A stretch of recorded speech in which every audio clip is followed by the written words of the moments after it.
नमस्कार। News letter वितरा के संरंजन में आपका स्वागत है। आज बात करते हैं पश्चिम बंगाल की।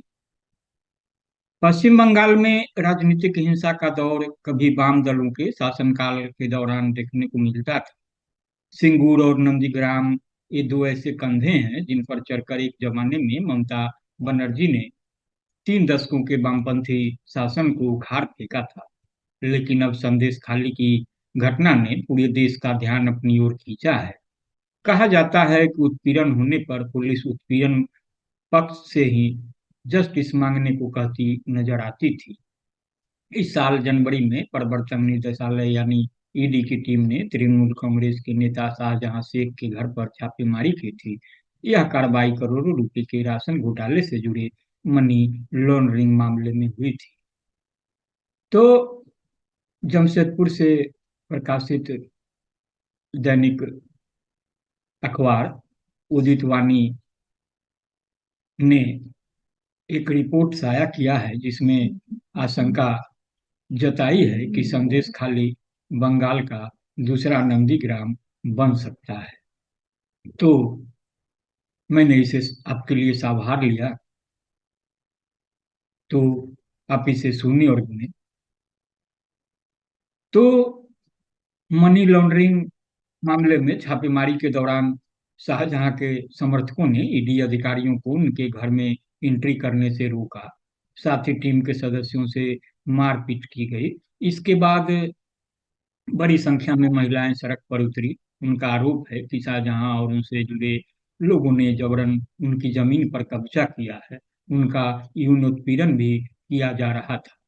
42 वर्षीय शाहजहां शेख को भाई के नाम से जाना जाता है, जिन्होंने बांग्लादेश सीमा के पास उत्तर 24 परगना में संदेश खाली ब्लॉक में मछली पालन में एक छोटे से कार्यकर्ता के रूप में शुरुआत की थी। शेख ने संदेश खाली में मछली पालन और ईंट भट्टों में एक श्रमिक के रूप में शुरुआत की। वह 4 भाई बहनों में सबसे बड़े हैं।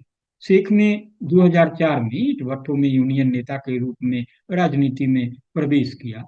बाद में वह पश्चिम बंगाल में बदलते राजनीतिक परिदृश्य के बावजूद अपनी उपस्थिति बनाए रखते हुए स्थानीय सीपीआईएम इकाई में शामिल हो गए।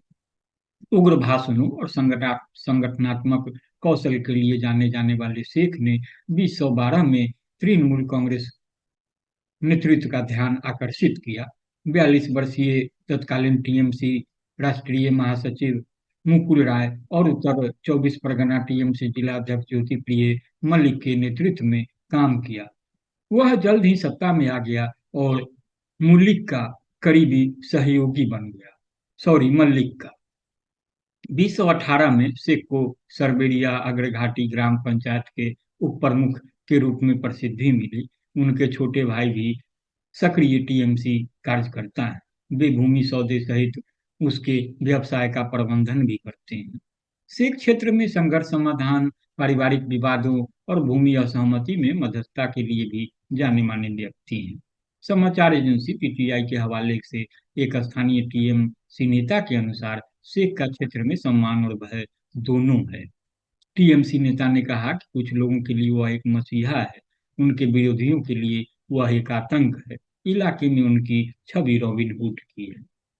समाचार एजेंसी के अनुसार आपराधिक मामलों में शामिल होने के बावजूद उन्होंने बाल तस्करी को रोकने में महत्वपूर्ण भूमिका निभाई है। 2019 में सरबेरिया अग्रघाटी ग्राम पंचायत को बाल अनुकूल ग्राम पंचायत बनाने में अपने प्रयासों के लिए मान्यता अर्जित की है। जून 2019 में लोकसभा चुनाव के बाद संदेश खाली में भाजपा और टीएमसी कार्यकर्ताओं के बीच हिंसक झड़प के बाद दोनों पक्षों की मौतें हुई। शेख ने खुद को घटना के संबंध में दर्ज हत्या की प्राथमिकी में फंसा हुआ पाया। नॉर्थ 24 परगना जिले के बसीरहाट सब डिवीजन में आने वाले संदेश खाली से जिला परिषद सदस्य शाहजहां इस घटना के बाद से फरार हैं। हालांकि उनके करीबियों का दावा है कि इलाके पर अब भी उनका काफी हद तक नियंत्रण है। एक स्थानीय महिला ने आरोप लगाया कि तृणमूल कांग्रेस पार्टी के कोई खूबसूरत महिला या लड़की होती है तो उन्हें उठाकर पार्टी ऑफिस लाते हैं। महिलाओं ने बताया कि शाहजहां के फरार होने से उन्हें पिछले कई वर्षों से जारी उत्पीड़न के खिलाफ आवाज उठाने की हिम्मत मिली। अपराध में केवल शाहजहां ही नहीं बल्कि उसका कथित साथी और तृणमूल के दूसरे नेता उत्तम सरदार और शिव प्रसाद हाजरा भी शामिल हैं। महिलाएं शाहजहां और शिव प्रसाद हाजरा की गिरफ्तारी की मांग कर रही हैं। संदेश खाली मामले में मुख्यमंत्री ममता बनर्जी ने कहा है कि जो लोग जिम्मेदार थे उन्हें सलाखों के पीछे डाल दिया गया है।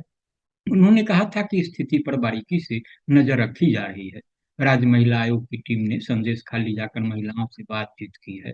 राज्य प्रशासन ने जांच के लिए सीनियर आईपीएस अधिकारियों की अगुवाई में 10 सदस्यीय टीम बनाई है। उधर संदेश खाली हिंसा पर राष्ट्रीय अनुसूचित जाति आयोग ने राष्ट्रपति को अपनी रिपोर्ट सौंप दी है।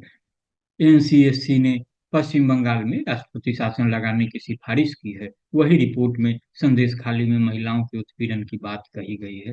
टीएमसी के कार्यकर्ताओं पर आरोप लगाया गया है। इसको लेकर लगातार बवाल भी मच रहा है।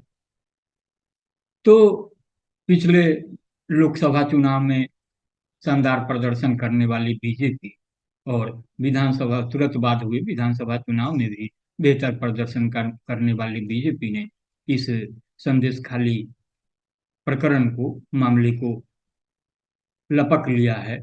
वह आक्रामक है, हमलावर है ममता बनर्जी पर।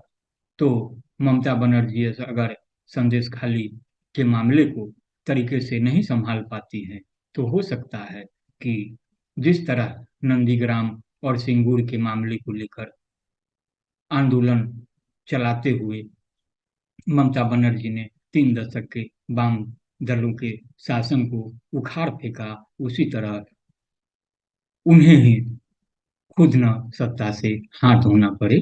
तो बहरहाल इतना ही। आप इसे सुने और गुने। नमस्कार।